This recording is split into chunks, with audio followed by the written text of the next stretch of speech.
빵이 없으면 케이크를 먹으면 되지 않나요? 이 말하면 떠오르는 인물이 있죠. 세계 역사에서 가장 유명한 왕비, 그리고 가장 많은 미움을 받은 왕비 마리 앙투아네트.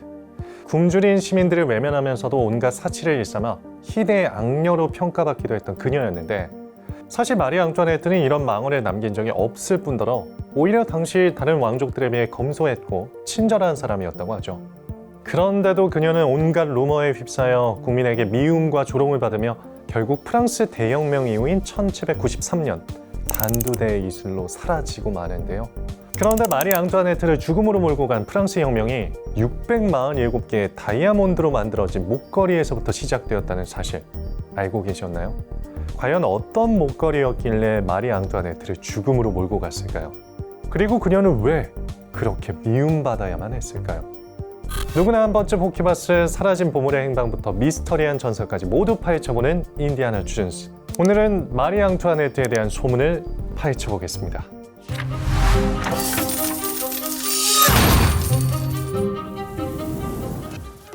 마리아 안토니아, 마리 앙투아네트의 본명입니다. 오스트리아 사람인 마리아 안토니아가 프랑스로 오면서 프랑스식 이름인 마리 앙투아네트로 바뀌어 불리게 된 것이었죠. 마리 앙투아네트는 당시 오스트리아를 지배했던 합스부르크 가문의 군주 마리아 테레지아의 15번째 딸로 태어났는데요. 예술의 나라 오스트리아에서 태어나 음악과 미술을 좋아하고 하프 연주에 소질을 보이는 착하고 평범한 오스트리아 공주였다고 합니다. 하지만 그 평온함은 얼마 가지 못했는데요. 마리 앙투아네트가 14살이 될 무렵 루이 16세와 결혼을 하게 되었기 때문입니다. 당시 오스트리아는 오늘날 독일의 전신이라고 볼 수 있는 프로이센에게 위협을 받고 있었습니다. 그렇다 보니 오스트리아를 지배하던 합스부르크 가문은 세력을 넓힐 필요가 있었고 옆 나라인 프랑스와 손을 잡기로 결단을 내린 거죠. 프랑스도 오스트리아의 제안을 받아들였고, 그렇게 프랑스와 오스트리아는 루이 16세와 마리 앙투아네트의 정략 결혼을 통해 동맹을 맺게 됩니다. 그런데 여기서 문제가 있었습니다. 사실 프랑스와 오스트리아는 중세시대 이래로 수백 년 동안 앙숙 관계였거든요. 어린 나이에 적국으로 시집을 가게 된 마리 앙투아네트는 프랑스 국경에 도착하자마자 모든 것을 포기해야 했습니다. 오스트리아 국정은 물론 처음 보는 사람들 앞에서 오스트리아 왕실에서 입고 온 옷을 모두 벗은 후 프랑스 왕실의 옷으로 갈아입는 수모를 겪기도 하죠. 마리 앙투아네트를 괴롭게 한 건 오스트리아와 너무나 다른 왕실 문화도 한몫했는데요. 왕족이어도 어느 정도 사생활이 보호되었던 오스트리아와는 달리 프랑스는 모든 모습을 사람들에게 보여줘야 했거든요. 또 당시 프랑스 왕실은 선대 왕들로부터 이어진 예법과 절차로 가득했고 화려함과 사치가 극에 달하였던 시대였습니다. 때문에 마리 앙투아네트는 프랑스 왕실 분위기에 적응하는데 꽤 애를 먹었다고 하죠. 그녀를 힘들게 한 건 또 있었습니다. 바로 그녀를 미워하는 사람들과 루머들이었죠. 또 프랑스는 루이 16세가 집권하던 당시 이전 왕들의 방만한 재정 사용으로 국가 재정이 매우 궁핍했던 상황이었는데요. 그래서 국민들은 귀족과 왕족들이 곱게 보이지 않았는데, 아니 수백 년 동안 원수로 지냈던 오스트리아에서 온 공주가 왕비가 되었으니 마리 앙투아네트가 욕하기 좋은 타겟이 되어버린 거죠. 사람들은 마리 앙투아네트를 이름이나 존칭 없이 그저 오스트리아 여자라고 부르기도 했고 욕이 섞인 호칭으로 부르기도 했다는데요. 마침 마리 앙투아네트를 비난할 명분도 있었습니다. 루이 16세와 마리 앙투아네트 사이에는 결혼한 지 7년이 다 되어가도록 아이가 없었거든요. 게다가 루이 16세는 여자에게 관심이 없어 정부를 두지 않았는데, 이게 당시 국민들에겐 이상하게 보였던 거죠. 그때만 해도 왕족들이 정부를 두는 것이 당연시되었던 시대였기 때문인데요.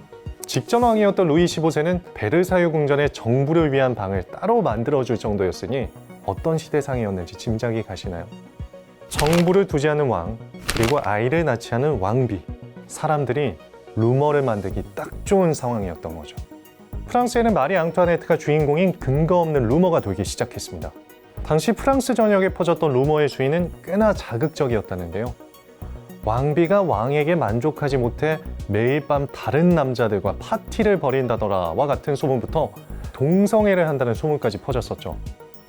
이런 소문은 단순한 입소문에서만 끝나지 않고 적나라한 그림과 함께 팸플릿까지 만들어져 프랑스 전역에 뿌려지기도 했습니다. 그렇게 프랑스로 온 후 몇 년 동안 악재적인 소문에 시달리던 마리 앙투아네트. 결혼 7년 만에 드디어 아이를 낳게 되면서 상황이 좀 나아지나 싶었는데 이때 마리 앙투아네트를 단두대로 향하게 한 목걸이 사건이 터집니다. 1772년 루이 15세는 자신이 아끼던 정부 듀바리 백작 부인을 위해 특별한 선물을 준비하고 싶었습니다. 그래서 파리의 유명 보석상 샤를르 베이머에게 최상급의 다이아몬드 목걸이를 만들어 달라고 주문하게 되죠. 베이머는 루이 15세의 요청에 오랜 시간에 걸려 최상급 다이아몬드 647개를 모아 목걸이를 만들었다는데요. 이게 당시 200만 리브르, 우리 돈 약 200억 원이 넘는 천문학적 가치의 보물이었다고 하죠. 그런데 여기서 뜻밖의 사건이 발생합니다. 목걸이가 완성되기 직전 루이 15세가 천연두로 갑작스레 사망해버린 거죠. 그 후 루이 16세가 왕위에 오르게 되고 마리 앙투아네트가 왕비가 되는데요. 이때 평소 마리 앙투아네트와 사이가 좋지 않았던 듀바리 백작 부인은 권력을 잃고 궁전에서 쫓겨나 버렸고 그렇게 목걸이를 사갈 사람이 없어져 버린 거죠. 전 재산을 투자해 다이아몬드 목걸이를 만든 베이머는 마리 앙투아네트에게 대신 목걸이를 구매해달라고 요청했는데요. 마리 앙투아네트는 목걸이 살 돈이 있다면 군함 한 척을 사는 게 더 낫겠어요 라고 단호하게 거절했죠. 그렇게 천문학적 가치의 다이아몬드 목걸이는 애물단지로 전락해버립니다. 한편 마리 앙투아네트가 왕비가 되자 초조한 사람이 한 명 더 있었습니다. 바로 드로앙 추기경인데요. 드로앙 추기경은 성직자 신분으로 부정부패와 방탕한 생활을 일삼아 마리 앙투아네트와 사이가 좋지 않았던 인물이었습니다. 그런데 어느 날 드로앙 추기경에게 한 여인이 찾아왔습니다. 마리 앙투아네트의 측근으로 알려진 라모트 백작 부인이었는데요. 그녀는 추기경에게 왕비의 친필 편지를 전했는데 왕비가 그를 베르사유 궁전에 초청하겠다는 내용이었죠. 그 이후 왕비와 추기경은 짧은 만남을 갖게 되는데 왕비는 과거의 일은 잊겠다는 약속만 남긴 채 사라져버리는데요.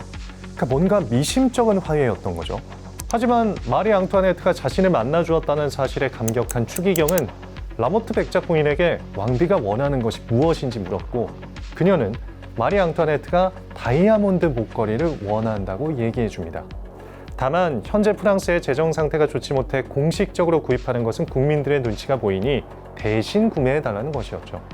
베르사유 궁전에 입성해 재상으로 출세하고 싶었던 추기경은 왕비의 친필 문서를 담보로 일부 계약금을 낸 후 목걸이를 구입하게 됩니다. 그리고 다이아몬드 목걸이를 라모트 백작 부인에게 넘겨주죠. 그런데 목걸이를 넘겨준 후에도 마리 앙투아네트에게서 어떠한 연락이 오지 않았는데요. 조급해진 추기경은 결국 왕비를 직접 찾아가게 됩니다. 하지만 황당한 일이 일어나는데요. 왕비는 목걸이를 바란 적도 받은 적도 없다고 얘기하는 겁니다. 목걸이 값을 지불한 추기경, 계약금을 받고 목걸이를 넘겨준 보석상 베머르, 그리고 아무것도 몰랐던 마리 앙투아네트. 과연 어떻게 된 걸까요? 사건의 진실은 이렇습니다. 마리 앙투아네트의 측근으로 알려진 라모트 백작 부인은 사실 귀족이 아닌 평민이었는데요. 마리 앙투아네트와 친분이 있다는 소문은 본인이 낸 것이었고 마리 앙투아네트는 그녀와 전혀 모르는 사이였죠. 라모트 부인은 베머르가 엄청난 값어치의 다이아몬드 목걸이를 만들었다는 소문을 듣고 마리 앙투아네트의 눈밖에나 초조해 있던 추기경을 이용해 다이아몬드 목걸이를 가로챌 계획을 세운 거였죠. 가짜 편지를 만들고 마리 앙투아네트와 닮은 사람을 고용해 추기경이 자신을 믿게 만들어 목걸이를 가로채는 데 성공한 겁니다. 결국 재판을 통해 라모트 부인의 사기 행각이 모두 밝혀졌는데요. 하지만 이 사건으로 프랑스는 발칵 뒤집힙니다. 왕실에서 벌어진 천문학적 가격의 목걸이 사기극이 국민들 사이에 퍼지자 빈곤에 시달리던 프랑스 국민들의 분노가 극에 달했고 그 분노의 화살이 모두 마리 앙투아네트에게 향한 건데요. 국민들은 실제로 마리 앙투아네트가 목걸이를 샀고 그걸 덮기 위해 라모트 부인에게 누명을 씌웠다고 믿은 거죠. 게다가 혁명군의 도움을 받아 탈옥한 라모트 부인이 영국으로 도망가 자신은 분명 왕비에게 목걸이를 전달했고 마리 앙투아네트가 본인에게 누명을 씌운 것이 맞다며 거짓말을 해버린 건데요.